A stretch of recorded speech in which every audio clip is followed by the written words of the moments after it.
आखिर क्या था मेरी पत्नी का सच। जब भी मैं ऑफिस से घर आता तो घर वाले मुझसे कहते, तुम्हारी पत्नी घर का कोई काम नहीं करती, और भी शिकायतें करने लगते। मुझे भी ऐसे ही लगने लगा था, तो मैं भी पत्नी को ताने मारने लगा कि आखिर तुम करती क्या हो सारा दिन। कपड़े, बर्तन, घर की साफ सफाई तो काम वाली करके जाती है, बस लेटी रहती हो।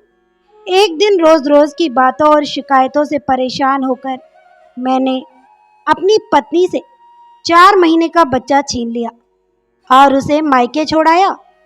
पत्नी के मायके जाने के बाद मेरी पहली रात, मेरे पास कोई मुझे अपनी शरारतों से हंसाने वाला नहीं था। मेरा बेटा जरूर था, जिसे मैंने अभी अभी फीडर देकर सुलाया था।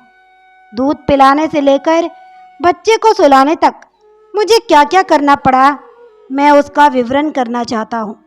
मैं उठा और रसोई घर गया, फीडर को धोकर चूल्हे पर पानी चढ़ाया और फीडर को उबाला। पाउडर का दूध बनाने के लिए पानी को थोड़ा सा गर्म किया, उसमें पाउडर डाला, तब कहीं जाकर एक फीडर तैयार हुआ। दूध पिलाने के बाद मैं अपने बेटे को कंधे से लगाकर थपकी लगाता रहा ताकि उसका दूध हजम हो जाए। फिर पैम्पर बदलने के लिए उसको लिटा दिया तो पता चला कि बच्चे ने पखाना किया है। उसे बाथरूम में ले जाकर साफ करके आया तो बच्चे ने दूध की उल्टी कर दी। मैंने जल्दी से उसको साफ किया और उसको फिर से डायपर पहना दिया और उसको झूला झुलाकर सुलाने लगा। अपने लिए दूध गर्म करके उसे ठंडा होने के लिए फ्रिज में रख दिया। वह होती तो मिल्क शेक बनाकर मेरे हाथों में दे देती। सोचने लगा कि अब इतने सारे झमेले में कौन पड़ेगा, अभी रोटी पकाकर खा लूँगा, लेकिन अभी तो आटा भी गूंदना पड़ेगा। सालन पका हुआ था, बस उसे थाली में डालकर ओवन में गर्म करना था। सोचा खाने से पहले बेड पर बिखरा हुआ सामान उठा लूँ, पैम्पर, खिलौने, फीडर और मेरा बिखरा हुआ सामान, सबको अपनी अपनी जगह पर रख दिया। फिर अचानक याद आया कि रोटी बनाने लगूंगा तो बहुत समय लगेगा। अभी तो कपड़ों को इस्त्री भी करनी है। अभी शर्ट को इस्त्री कर ही रहा था कि बेटा उठ गया। मैंने बेटे को उठाया और थपकी लगाते हुए सुलाने लगा, फिर झूले में डाला और झूला झुलाने लगा। भूख से मेरा बुरा हाल था। बड़ी मुश्किल से बच्चे को सुलाया और जोमेटो से खाना ऑर्डर किया। आधे घंटे बाद खाना मेरे सामने था।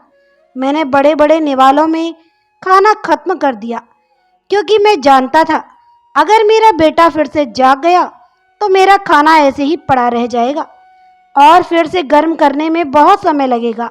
मैं सोचने लगा, शायद मेरी पत्नी भी ऐसे ही करती होगी। पता नहीं उसे समय पर खाना खाने को मिलता होगा या नहीं। घड़ी में 11 बज रहे थे। मैं बहुत थक गया था और खाते ही बिस्तर पर लेट गया और अपने आप में ही बड़बड़ा रहा था, निशा अलमारी से चादर निकाल कर दे दो प्लीज़, मुझे बहुत नींद आ रही है। फिर ख्याल आया कि वह तो यहाँ है ही नहीं, वह होती तो चादर निकाल कर उड़ा देती। अब खुद ही अलमारी से चादर निकालनी पड़ेगी। अभी मैं इतना सोच ही रहा था कि बिजली चली गई और पंखा बंद हो गया। इससे पहले कि मेरा बेटा गर्मी के कारण जाग जाए और रोने लगे, मैं झट से बेड से नीचे उतर गया और एक पेपर से उसे हवा करने लगा। मुझे नींद के झोंके आ रहे थे, लेकिन बेटे को हवा करना भी ज़रूरी था, नहीं तो वो जाग उठेगा। 1 बजे बिजली आई और मैं तुरंत ही सो गया। 2 बजे बेटे की रोने की आवाज़ से मेरी आँख खुली। अचानक गहरी नींद से जागने पर मेरे सर में दर्द होने लगा। उसे भूख लगी थी। मैं सुस्ती से उठा और उसे डब्बे का दूध बनाकर पिलाया। 2:30 बजे के करीब बेटा सो गया और मैं भी। उसके बाद बेटा कब जागा और कब तक रोता रहा मुझे कुछ मालूम नहीं। फिर जब सुबह 8 बजे मेरी आँख खुली तो वह रो ही रहा था। मैंने उठाकर देखा तो पैम्पर से गंदगी निकलकर बाहर बेडशीट पर लग गई थी। उसको जल्दी से बाथरूम में ले जाकर साफ किया। उसके बाद बेडशीट को धो डाला, बच्चों को दूध पिलाया और दूसरी बेडशीट बिछाकर उस पर उसे लिटा दिया। इतना करने तक 9:30 बज चुके थे। मैं रोज़ नाश्ते में दही खाता था, जिसे मेरी पत्नी निशा घर में ही बनाती थी, मगर कैसे बनाती थी और कब बनाती थी ये मुझे नहीं पता। वो लोग जो मेरे घर आने पर मेरी पत्नी की शिकायतें करते थे, उनमें से किसी ने मुझे एक कप चाय कभी नहीं पूछा। मैंने खुद चाय बनाने के लिए बर्तन में दूध डाला और सोचने लगा, ऐसा कौन सा समय होगा जब निशा व्यस्त नहीं थी। मेरी सेवा में भी उसने कभी कोई कमी आने नहीं दी। घर में सिर्फ 3 ही काम तो नहीं थे जिनके लिए मैंने नौकरानी रखी थी। एक बच्चे को संभाला ही काफ़ी था उसे थकन से चूर होने के लिए, लेकिन वह तो मुझे समय पर खाना देती रहती। मैं थक जाता तो मेरे पाँव दबाती, मैं उदास होता तो मुझे हंसाती। अगर मुझ पर काम का दबाव होता या मैं परेशानी में होता तो वो मेरा हौसला बढ़ाती।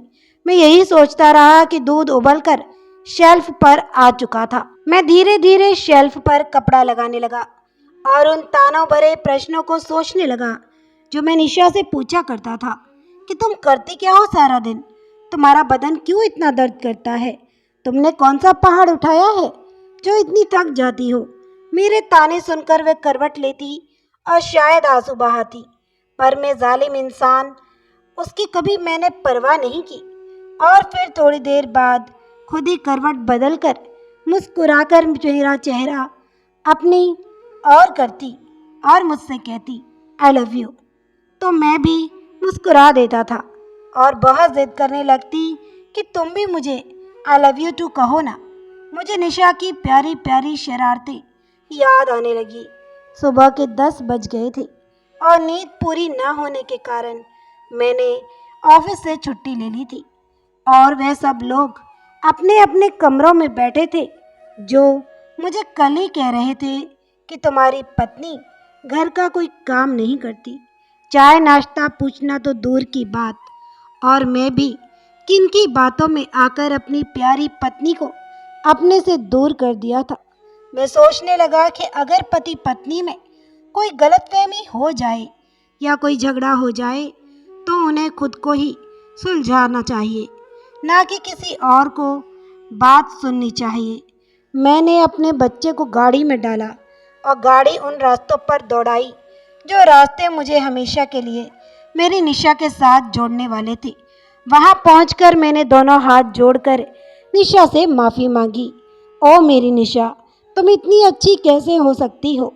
तुमने मुझसे कोई शिकायत ही नहीं की और खुशी खुशी मेरे साथ वापस आ गई। प्यारे दोस्तों, अपनी पत्नी को समय दें, उसका आदर सम्मान करें, उसे प्यार करें। वह अपने माता पिता, अपने बाबुल का आंगन छोड़कर आपके साथ बिल्कुल नए परिवार में अपना जीवन बिताती है।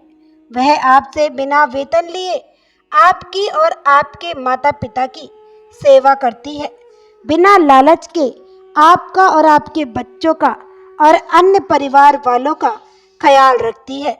और बदले में उसे क्या मिलता है यह तो सब जानते हैं। दोस्तों, कहानी पसंद आई हो तो चैनल को सब्सक्राइब जरूर कर लें। धन्यवाद। खुश रहें, स्वस्थ रहें।